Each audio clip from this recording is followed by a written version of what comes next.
guys, and welcome to the show. And today I'm doing another episode of Wristwatch Talk, and today I'm going to do viewer emails. So I have a ton of emails, so I apologize if it's taking me a little while to get back to all of you. Just before I get into the emails, just a quick couple of announcements. If you sent an email and I haven't replied to it within 10 days, please resend the email. Because it's either been sent to spam, because I get a ton of spam now. It's either in the spam or it's fallen through the cracks. I get so many emails. I'm trying my best to keep on top of them. So just, please don't take offense. Just resend it if you, and I will try and get to it as soon as I can. Okay, I like to reply to, if not all of you, as many people as possible. Now, just a quick announcement about the schedule. I know a few weeks ago I said I'd be doing videos Monday, Wednesday and Friday. Due to my really hectic work schedule, and I don't mean this channel, I mean in my professional capacity, I haven't been able to meet that deadline, as religiously as before. But I do try to do at least 3 or 4 videos a week. So I probably won't be sticking to a stringent schedule. I am committed to making 3 to 4 videos a week. If I publish them and upload them all on one day or throughout the week, it could vary. I quite like the idea of keeping it a little bit more unpredictable, and not to such a regulated routine. The only thing I will stick to 100% is I will always do 3 or 4 videos a week. That's going to be the standard for the moment. When I publish them, might change. I might put one up on Friday, or I might put one up on Saturday morning. Really depends, because now we're entering into spring and summer, and I would like to enjoy the weather. I want to get out a bit more, and I just, at the same time, I of course I still want to keep doing the channel. I think it's best not to have to worry about deadlines, because I already have to worry about deadlines with my real job. So, and lastly, just a little sneak peek of next week. I'm going to do a desk tour. I was just waiting for a few extra pieces. I bought another monitor because I've reset up the computer I use for music. Also, I got the arrival of my brand new Amiga, and when I mean brand new, I bought it from new. I actually, it's been a bit of a kerfuffle really over the. I bought a used one. I had to send it back for it just wasn't right, because I spent a hell of a lot of money, and it has to be absolutely perfect. And I don't mean the condition. I will do a video addressing all of this and the kind of process and what basically happened and what led me to deciding on the Amiga Seamaster that I went for in the end. I'm still keeping it under wraps, but basically next week I will do an unboxing, an unveiling, and a kind of retelling of the story behind the process of purchasing this brand new Amiga. So really excited about that, and it's currently on its way here as I film this. So really excited about that. Also, I'm going to be doing a couple of knife videos. It occurred to me that I was going to do another EDC update. I haven't done one for a while because I've also got couple new knives in, and I wanted to share that on the channel. Because actually I came to the realization that I always have a penknife or a knife. It's something that I always leave home.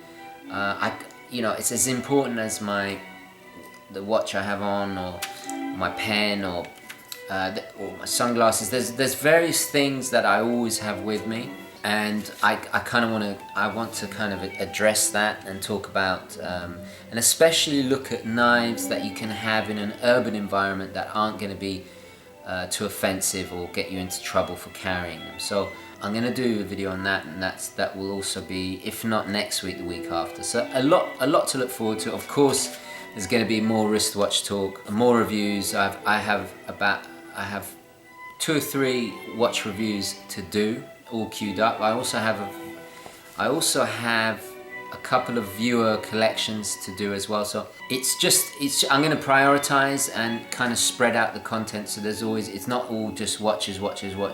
So anyway, that's to look forward to next week. But anyway, I've got a ton of emails, so I'm just going to get started. Okay. The first email is from Drew, and Drew says, "Hi TGV, I would like to get your thoughts and opinions on Ball watches. I've just picked up a Ball Skin Diver watch pre-owned for $1,580. It's coming with a bracelet and rubber strap. This watch was purchased new in January 2015. I love the lume, and I would just like to know more about their reputation. My second question is, I'm still looking for an entry-level Swiss automatic watch for my wife. I'm thinking Hamilton or Tissot or something like that. Women's automatics are pretty hard to find. I'd love to get your insight and maybe a suggestion for a watch for her. Thanks again, Drew." Okay, thank you, Drew. Okay, firstly, Ball. They have been on my radar. I am aware of the brand. I've seen a few in the flesh. I haven't worn one, so I don't know how they are in terms of, in the long run. I can only really give you my opinion regarding their aesthetics and their design. From what I've heard, they're a fairly reputable company with a decent history. I do like some of their designs. They have some really cool looking pieces. I think the one I liked had some kind of world clock on it. I can't remember. I think it was a GMT, but anyway. But again, I can't really talk about something I haven't experienced as much as other watches, so I can't really give my approval or disapproval. The only thing I can say is that they seem to be quite good quality from the ones I've seen. I don't know what movements they use. I'm not familiar with their history, but definitely is something I would look into. But fundamentally, I think the important thing is to say here is that I'm not going to talk about a watch or brand that I do not know about. There are a lot of channels out there that they talk on and on about watches that they've never owned, about watches that they've never seen in the flesh, and so I think it's a little bit unfair. But what I can say is that from an outside perspective, they have some tasteful designs. They have, from what I've heard, a pretty decent history. Whether they are value for money or the craftsmanship or what you actually get for the money, I can't tell you. But I will keep my eye out. Now, to your second question, a watch for your wife. Now, you said entry-level Swiss. Now, entry-level Swiss, you hit the nail on the head. Hamilton, Tissot, you can't go wrong. Buying watches for females, for the lady in your life, is certainly a totally different experience than buying a watch for yourself, or buying watches for a gentleman. You know what, if you hold on a second, this watch here, okay, this is the Saab 033. I actually got this for Christmas and I've done a review on this. It's a beautiful watch, has an open display back. Now, I know you said Swiss, but actually I think for smaller watches that you should really look at the Saab line by Seiko, because they're about the same price, if not a little bit cheaper. And I tell you the truth, my wife wears this, I even put this blue strap on it just to jazz it up for her a little bit. She absolutely adores this watch, and actually she wears it more than I do. So I'll take a look at the Saab, but if you want a Swiss, automatic, I think Hamilton and Tissot, you can't go wrong. They're really affordable. They're very they do the sizes, the smaller sizes. I think that's a 38mm. I would look at Japanese automatics too. But a Hamilton Khaki or King automatic is a really good way to go. It has day date, it's fantastic, and I think it looks just as good on a lady as it does on a man. So, and of course, you know, the trend nowadays is the boyfriend watch, you know, women wearing kind of rather oversized masculine pieces. Yeah, don't be scared to look at men's watches too, you know, maybe even a diver if she's that, you know, if it suits her style. But anyway, thank you, Drew, for your email. Okay, next question is from Max C. Max C says, "Hi TGV, love the channel and the vids. Very quick question. In a video last week you said, and this is in quote marks, you would always have a Squire in your collection. I was wondering what other brands you consider also always to be in your collection, and what are your top 5 brands? Thank you, and please keep the great videos coming as they are getting better and better. I'm so pleased there is finally a channel about watches that is not pretentious, vulgar, and has realistic and tasteful watches. Kindest regards, Max C." Okay, thank you very much, Max. Quite honoured by your compliment there. I wonder who he's talking about. Anyway, okay, so top 5 brands. Wow, that's a difficult one.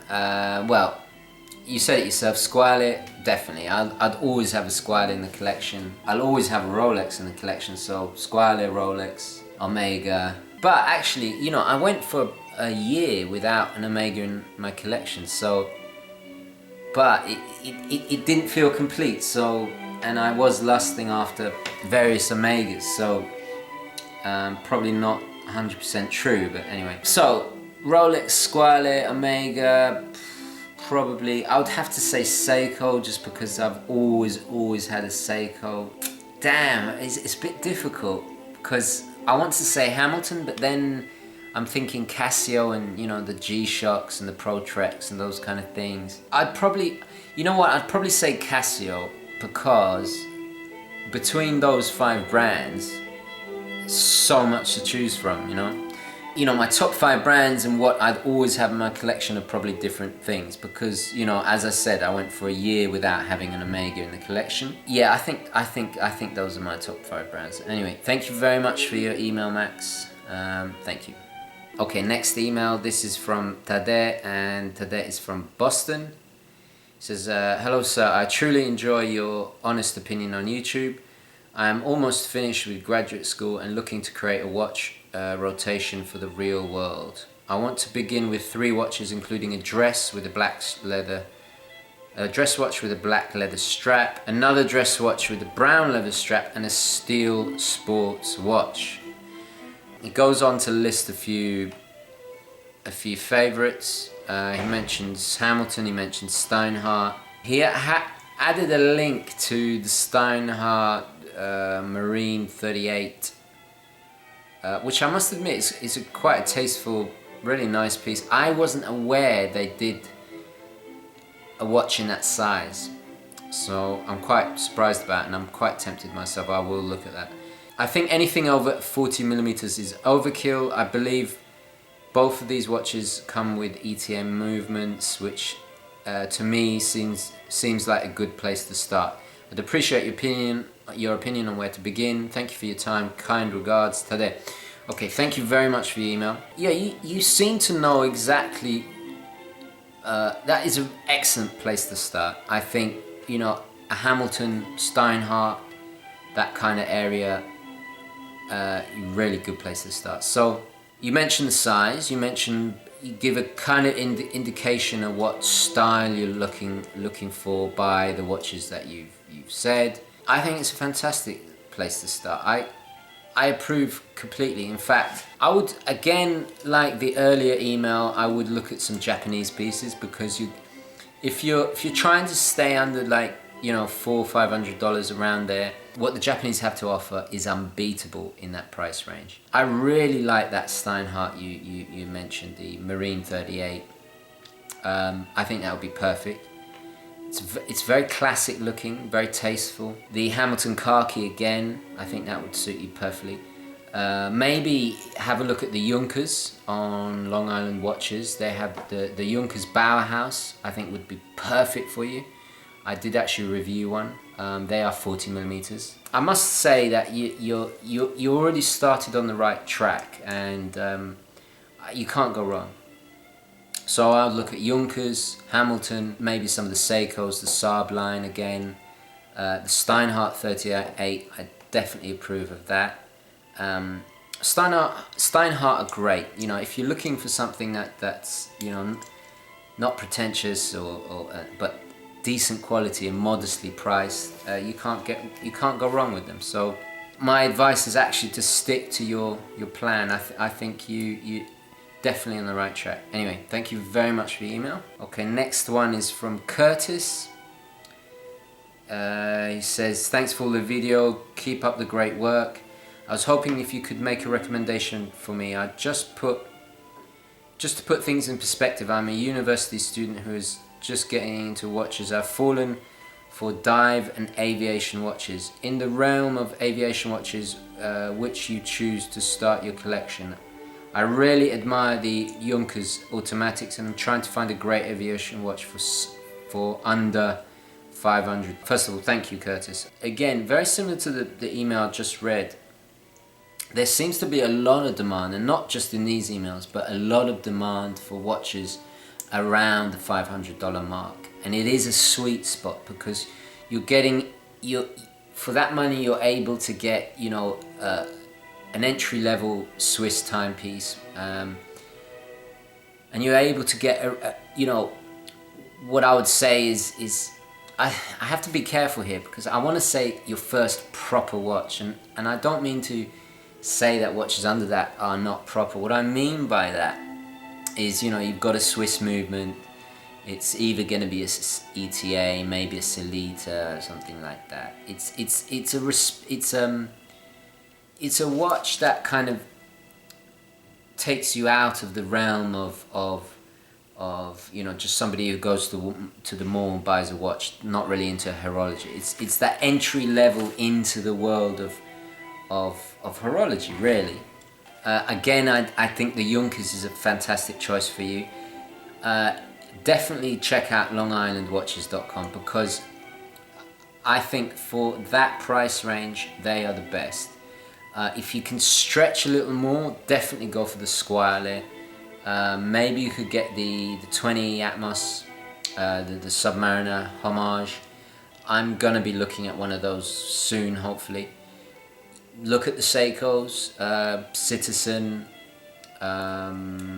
Citizen, definitely Orient, and this goes to actually this goes to today as well. You can pick up an Orient Bambino for $120, and it has an in-house movement. I mean, what more do you want than that?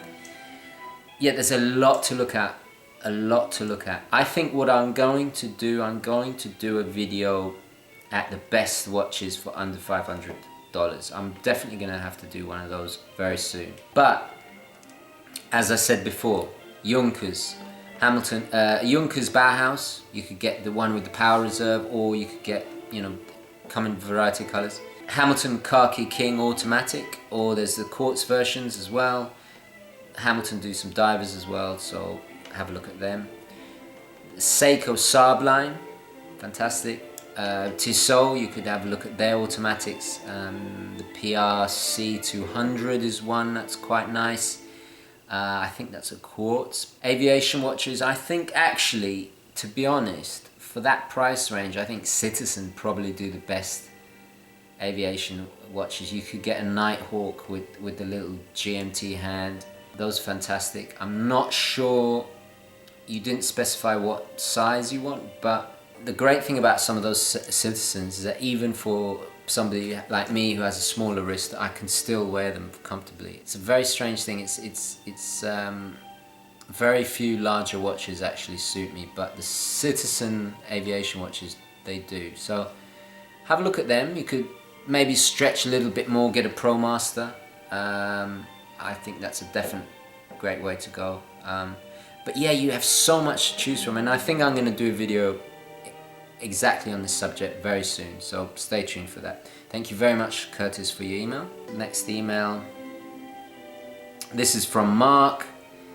This is quite a long email. I'll just quickly skim through it. Hello TGV, my name is Mark and I'm from Singapore. I'm one of your new subscribers to your page. I really enjoy myself watching your videos and reviews. Thank you very much, I'm so glad.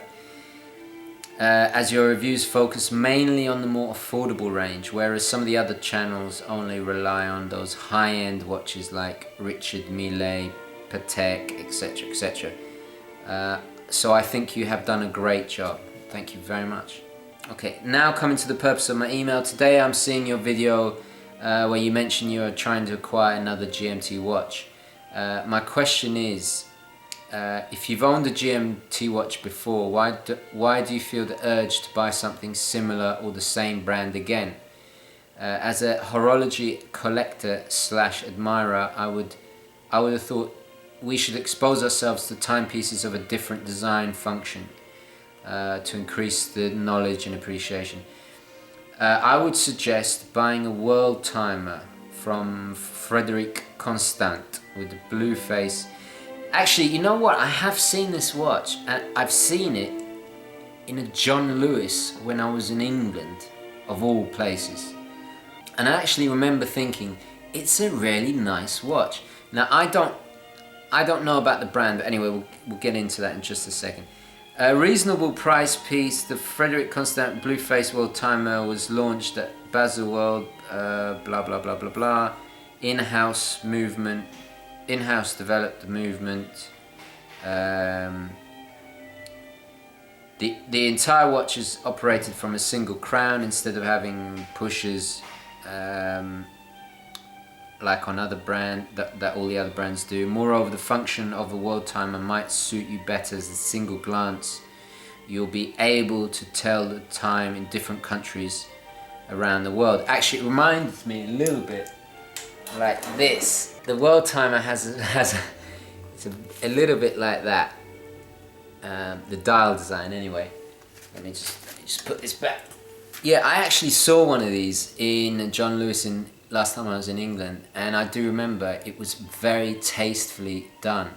And actually a lot of their watches are. The only problem I have with them is that I don't know the brand, I don't know what their history is. Does that really matter? I mean, that's a whole nother subject to discuss. For the price they were offering, I thought they were quite modest. From what I understand, they haven't really been in the industry that long. They're a fairly new company. However, I think their prices were quite modest.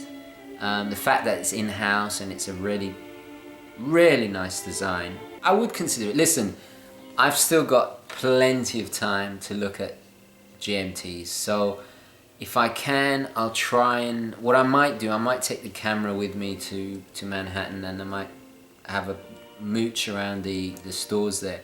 The only problem with that is sometimes they get a bit funny, you know, and I prefer dealing with watch stores of people that I know, you know, like local stores where it's, you know, it's relaxed. And but if I can, I'll try and take a look at one. The thing is, the most important thing is it's beautiful. It's a lovely watch. It's tastefully done, and that is a big plus for me. All the history and prestige and all the rest of it, I'll have to look at and research. So yeah, anyway, thank you for that, and I will definitely, I'll definitely keep it in mind. So anyway, thank you, Mark. Thank you. Right, next question. This is from Mike, and Mike's in the US, and actually this is 3 questions. Hi TGV, I'm a recent subscriber to your YouTube channel. Have a few questions. If you have the time, here it goes. Question 1. Did you ever review the Hamilton Khaki King, which you showed in an EDC video? If so, where is it? Very good question. I never got to review it, and to this day I'm kicking myself. I gave it away, and of course before I gave it away I just didn't have time to review it. I don't know why, it didn't even come across. I think the main thing is that it's been reviewed already, and I just didn't think there was anything new to bring to the table. So I decided to include it in an EDC rather than doing a review, which which has been done already. However, I do regret that, and in hindsight, had I known what a wonderful watch it is, well, A, I wouldn't have given it away, and second of all, I would have done a review, because I do feel actually now there are some things I would like to say about that watch. There are some things. It's a fantastic watch. You know, I've come very close to rebuying one, you know. So who knows? Maybe I'll see what I can do. But yeah, you're totally right. I should have reviewed it. Okay, next question. Would you mind sharing some cooking videos, or at least what's for dinner type videos? Your videos where your wife is cooking in the background sounds so good. Really interested in the type of dinners TGV recommends. Well, my wife is, well, she was a chef. She studied at Le Cordon Bleu. She studied at NYU, the nutrition school there, and so, you know, trust me, I eat very, very well. Also, you know, she's been taught all my family recipes from my Italian side, so she cooks, you know, all my nonna's old Italian recipes. So yeah, I eat very, very well. I don't know. I don't know if it's gonna be, if enough of you would be interested in seeing that. If you would like to see what I eat, just drop a comment, and if I get enough response, then I'll do it. Anyway, last question from Mike. He said, this is question 3. He says, the music in the background in some of your videos always sounds good. Would you mind mentioning what's playing in the background when you're making future videos, or reference it in the comments and description? Actually, you're not the first person to ask this. I've had quite a few asking about what music I use. On the intro, it's a J Dilla. It's a J Dilla instrumental called Flowers from a track he produced. If it's kind of like hip hop beats, then I do use a lot of like Slum Village, J Dilla, Madlib, stuff like that. Kind of, you know, that kind of jazzy, soulful stuff. Very East Coast, late 90s, early noughties. If it's classical music, it's most likely going to be Tellman, Bach, possibly Vivaldi. If it's jazz, it's probably Coltrane, Bill Evans. Could be anything really. Thing is I've used so much music, I can't really keep track on it. But because I've had this email quite a bit, what I'm planning to do is to do a free mixtape for you guys to download with a kind of soundtrack of the channel, if that kind of makes sense. So there'll just be bits of music that you'll recognize from a lot of my videos. If you ever need to know what the music is, just add a comment to that video, and I'll do my best to answer the question. Okay, anyway, thank you very much, Mike. Okay, this is an email from Leron, and Leron says, started watching your videos a few days ago, enjoying them so far. Thank you very much. I have a couple of questions for you. Your answers and opinions would be appreciated. Number 1, I'm drawn to watches, but only now started to learn more about them through your channel. Oh, that's fantastic. That is really good.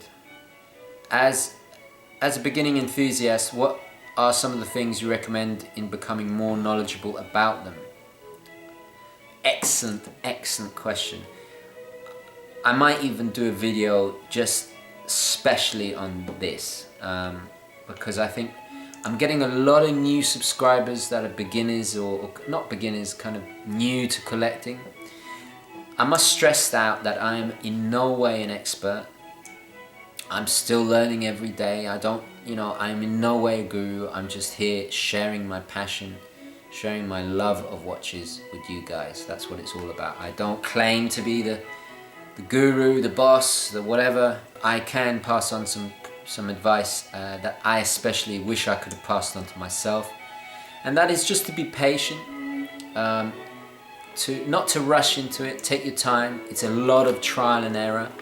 You know, it's taken me various Seamasters to get to the point where I'm at with the Seamasters. The same with the Speedy. It was trial and error. This is my third Speedmaster. It is a bit expensive, and I made mistakes, and you know, so take your time, do a lot of research, try and see the watch in person before you buy. Watches, how they look in pictures and in reality is always a different thing. Videos do help, but nothing beats, you know, seeing a watch in the flesh. Same process with my Datejust, with the Rolex Datejust. It took 3 Datejusts before I got the right one, and now when you get the right one, process of elimination, and then when you got the right one, you kind of have to fight to keep it, because then you'll start thinking, if I sell it I could get this, You will go through all of this. Just enjoy the experience, you know. And you know, another thing is, don't listen to, obviously you can listen to my opinions and my advice, and I'll try and help you, but at the end of the day, listen to yourself. You know, if you like the watch, that's what's most important. A friend of mine from down under was insisting that the only decent Speedmaster is the Man on the Moon, you know. And it is fantastic, and he's absolutely right. But for me, or for you, it might be different. I had the Man on the Moon. It just wasn't right for me. This is perfect for me.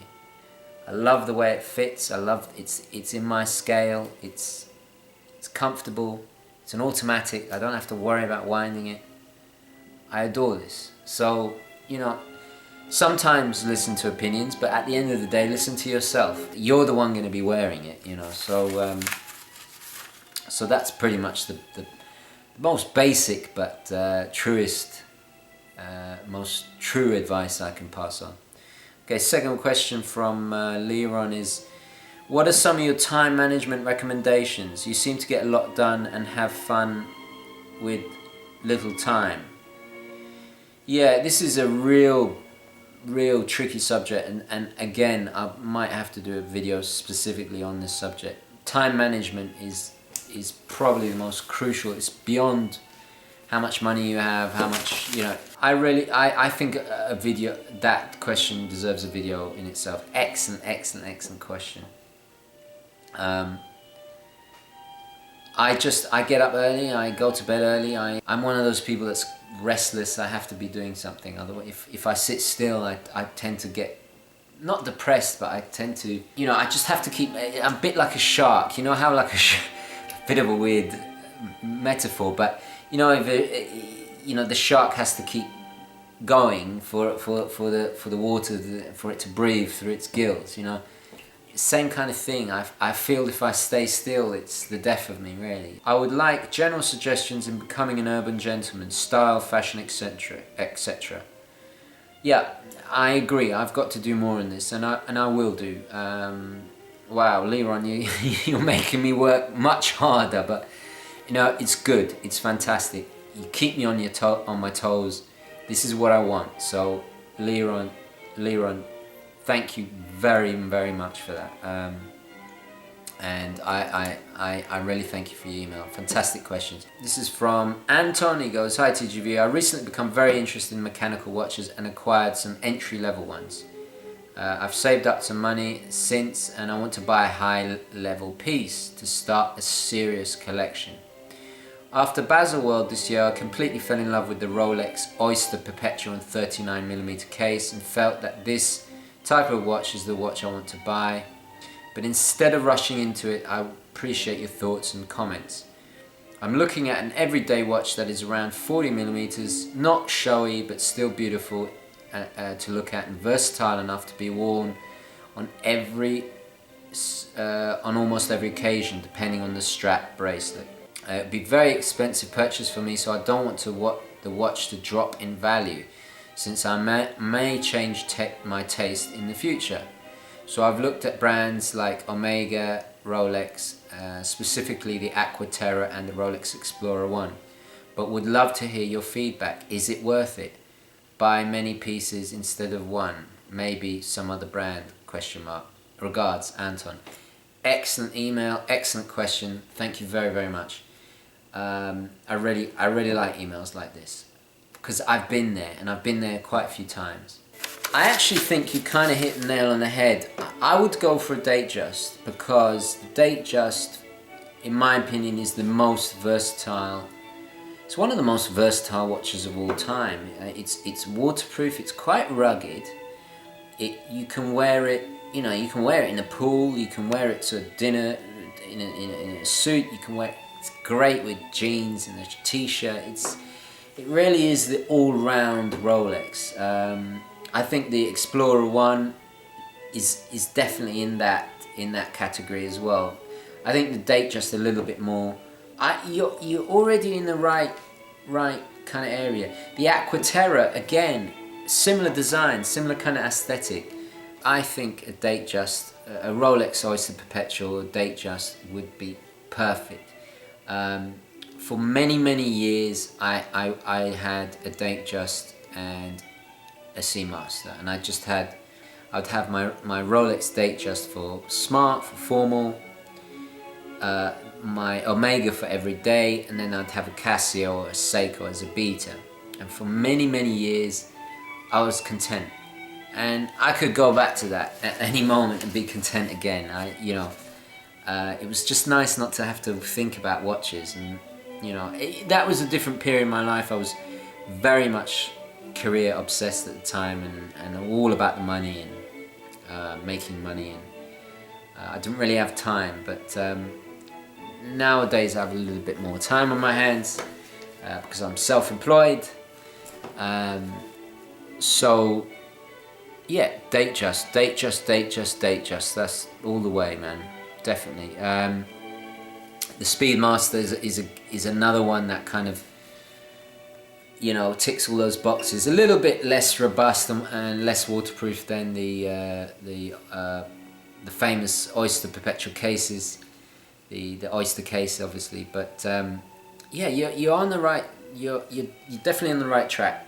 Datejust all the way. So many different colors and combinations. You're sure to find something you'll like. So Anton, go for it. If you're worried about the value, I'm sorry to say that the Rolex will always keep its value that much better. I doubt anything else out there keeps its value better than Rolex. So go for the Rolex, and that's what I did. The Seamasters came and went, but the Rolex, my Datejust, I always had a Datejust, always. So yeah, go for that. And thank you very much for your email. Okay, last email. This is from Chris, and Chris says, hello TGV. Firstly, I'm a new subscriber and love your videos and hope to see your channel grow and you make many more great videos. Thank you very much. This will probably give you deja vu, as I'm looking for a watch for my 15th birthday.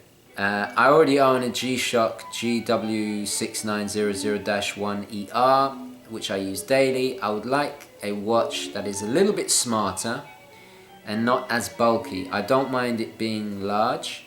Also, if it would be nice if there were a few extra features like a chronograph, but I would be just as happy without any. I have a budget of £150. It's just under $300.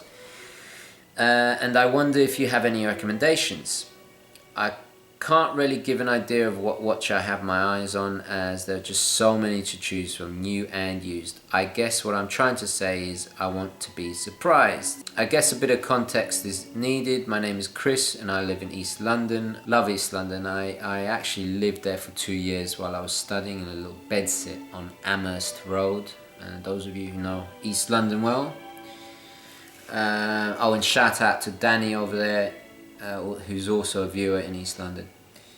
I enjoy playing sports and play, among others, football, badminton, taekwondo. Often go out on weekends and holidays to the beach, museums, Victoria Park. Hey, Victoria Park, fantastic. I'm also into science, engineering, cars, and I have chosen to become an engineer in the motor industry. Have a good day, and thank you very much for your time, TGV. Best regards, Chris. Thank you, Chris. Okay, so it's fantastic. You've given me all the information I need. You have an active lifestyle, very sporty, so you need something robust, waterproof. Budget is £150. Quite a tough one, this. But there's a lot out there, and I'm not surprised that you don't know where to, it can be a bit confusing. My first go-to watch would be Seiko SKX. If you want to get the black 007 or the Pepsi 009, you should be able to get them just around £150. Definitely, that's my first recommendation for anybody in that price range. Seiko SKX, built like a tank, 15 years, you don't have to worry about servicing, day-date complication, rotating bezel so you can do basic timing. Fantastic. Second recommendation, this is the Seiko SNA 411 Flightmaster.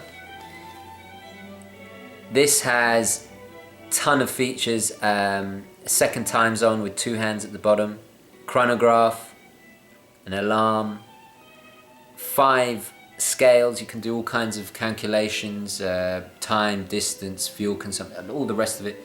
Screw down pushers, water resistant, 200 meters. I would look at Seiko. Seiko, Citizen, Orient. You can't go wrong.